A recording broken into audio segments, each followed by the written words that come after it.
Ghislaine Maxwell, sentenced to 20 years over sex trafficking.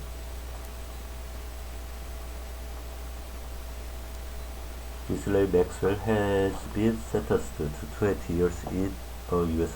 prison for helping disgraced former financier Jeffrey Epstein abuse young girls.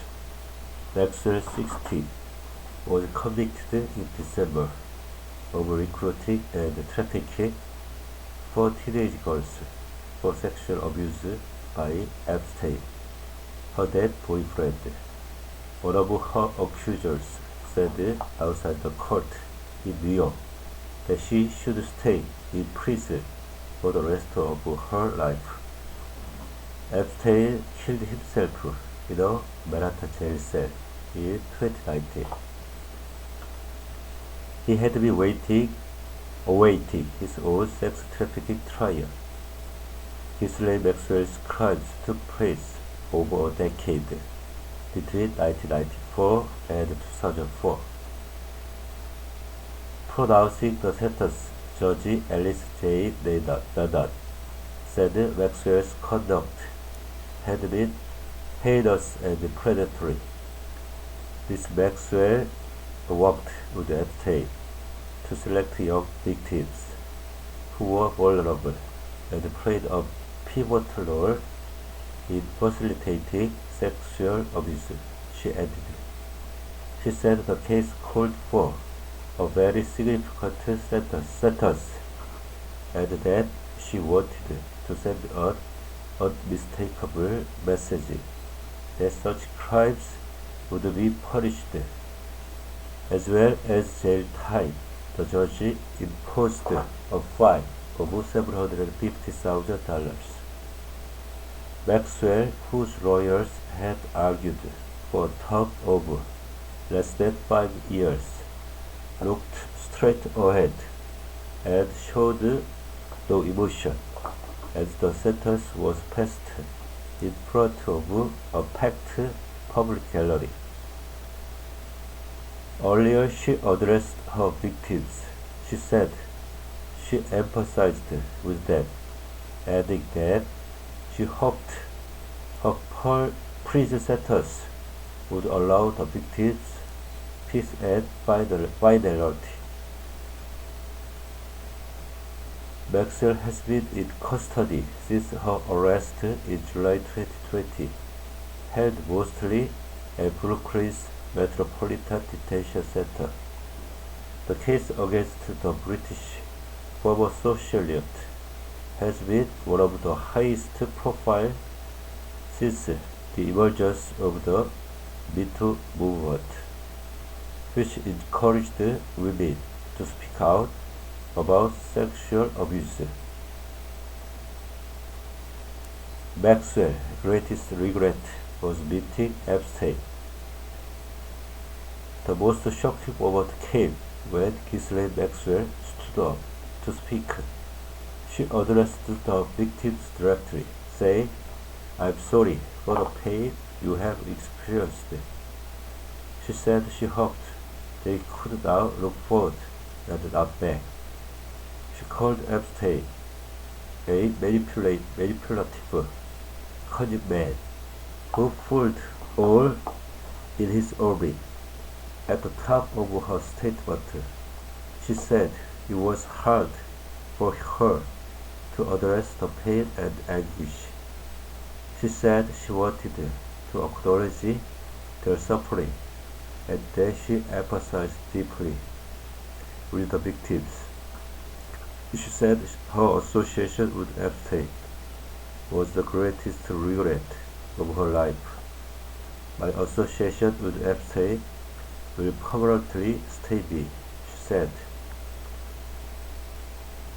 The judge ahead of sentencing said what was not expressed in Maxwell's statement was an expression of her responsibility.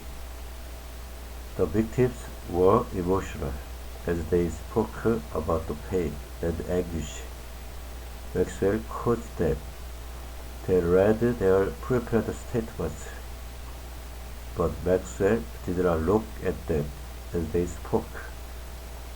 The judge allowed 4 women to speak at Tuesday's hearing, as well as allowing a statement by Virginia Giuffre to be read by her lawyer in her absence. As Farmer, the old victim, on the indictment to give evidence on her full day during the trial, was the first to speak. She had to pause midway through her speech in order to contain her emotions, but continued to read her statement to the court in full.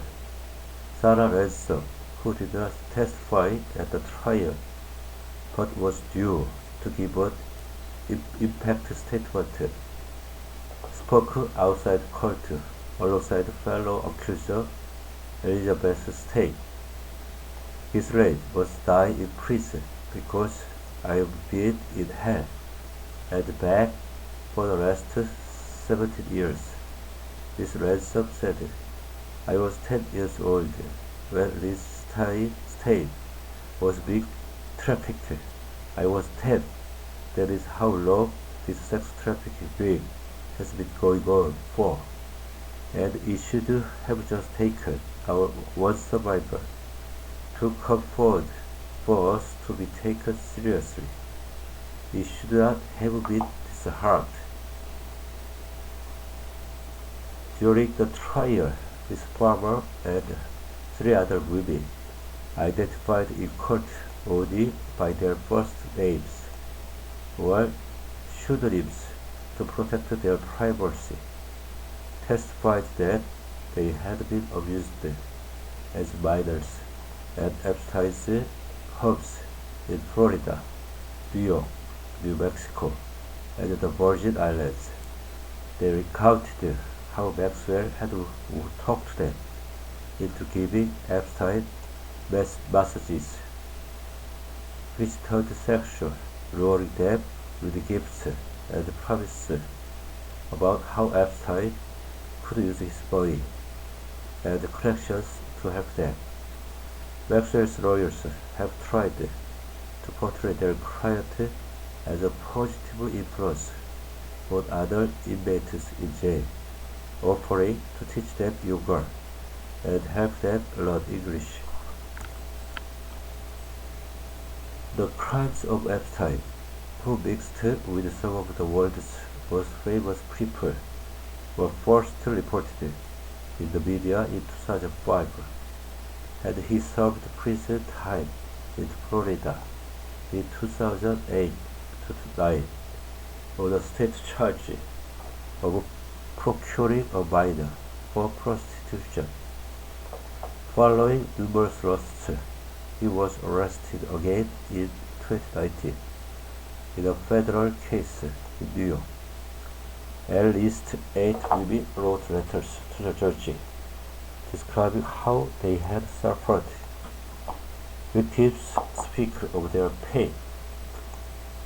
In a written victim impact statement, Ms. Farmer said, for a long time, I wanted to erase from my mind the crimes that Ghislaine Maxwell and Jeffrey Epstein committed against me and pretend they hadn't happened. I didn't talk about it for years. It was the time of dark memory that feels safest to keep locked away. And so I did the best I could. The world did not cooperate with this strategy, however. Something would bring to mind this experience, and my body would respond with an obsessed stomach and physical shakiness. I'd feel irritable, have trouble focusing, and feel disoriented. One of the most painful and ongoing impacts of Maxwell and Epstein's abuse was a loss of trust in myself, my perceptions, and my instincts. Virginia Giuffre wrote, Ghislaine, 22 years ago, in the summer of 2000, you spotted me at the Mar-a-Lago Hotel in Florida, and you made a choice. You chose to follow me and procure me for Jeffrey Epstein. Together, you damaged me physically, mentally, sexually, and emotionally, without question. Jeffrey Epstein was a terrible pedophile, but I never would have met Jeffrey Epstein if not for you. For me and for so many others, you opened the door to hell. A woman referred to in court as Katie wrote in a statement, the consequences of what Ghislaine Maxwell did have been far-reaching for me. I have struggled with and eventually triumphed over substance use disorder. I have suffered panic attacks and night terrors with which I still struggle.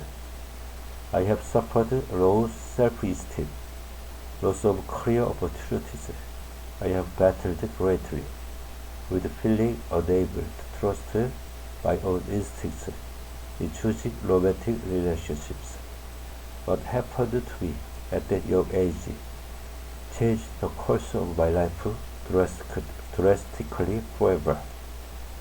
Another accuser, Juliet Bryant, wrote that she had never felt okay since the day Maxwell and Epstein got their hands on her. Thinking about them still gives me frequent panic attacks and night terrors, she said. All of the victims, including myself, are eternally grateful for everyone that has helped expose these criminals.